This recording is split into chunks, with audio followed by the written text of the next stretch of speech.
the thing I mentioned about message receptions that happen before a capsule is initialized.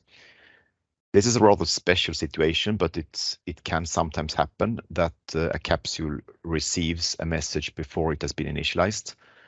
And a simple example is shown here. So in the upper left corner, you see we have a top capsule. It has two capsule parts, A and B, where the B capsule has a port P where the notification property has been set.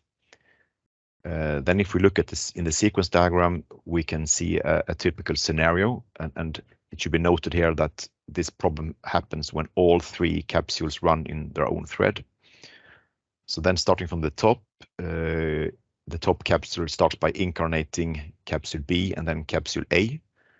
And when capsule A is incarnated, the target RTS has to send two internal signals. It has to tell capsule B that its port P has been bound by sending the RT bound message to it.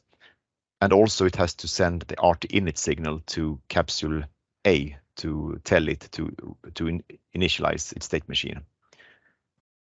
And since all these run in separate threads, assuming now that capsule B immediately when it receives this RT bound will reply back to or send something to capsule A, for example, a message M, it can happen that that message will arrive before the init signal has been processed by capsule A.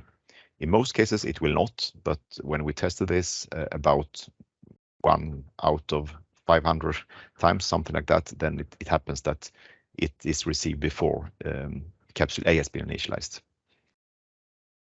So we thought about different ways of solving this problem. Most solutions we thought about was a bit risky from a backwards compatibility point of view and also had some potential drawbacks when it comes to performance. For example, introducing some synchronization so that we would be sure that a capsule has been initialized before we communicate with it.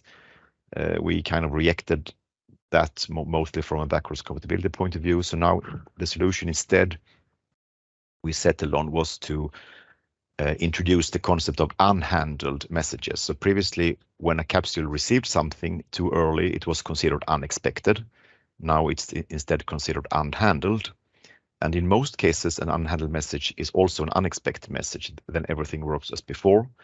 But if this unhandled message function detects that the capsule actually hasn't been initialized yet, then it will defer the received message so that it later can be recalled when the capsule receives the RT init signal.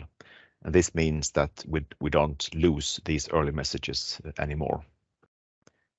So looking at the code, we can, for example, take this adder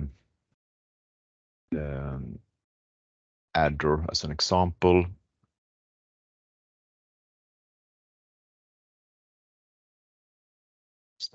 Yeah, let's see. If I navigate to the CVP file here, the difference in generated code is in the RTS behavior function. So previously at this line, there used to be a call to unexpected message. Now there is instead a call to unhandled message, and the model compiler will generate this differently depending on the target RTS version. So it will check what version of the target RTS it is, and if it is an older version, it will generate it like before. If it is the new version, it will generate it like this. And if we go here in the target RTS, we see that there are now three virtual functions. We have unhandled message, which will be called first when something unhandled arrives. That function will then take a decision whether this actually is an unexpected message, which it in most cases is, or if it is this special situation that the capsule has not yet been initialized, then it will instead call message received before initialized. And the default implementation is to simply defer that message into, so we save it basically, and then we can recall it later when we are dispatching the RT init signal to the capsule. But all these are virtual, so you can of course change it. So if you really like the old behavior, just override unhandled message and make a call to unexpected message there. but also we don't foresee any problems with just keeping this default implementation. At least we didn't notice anything when running our tests with this solution.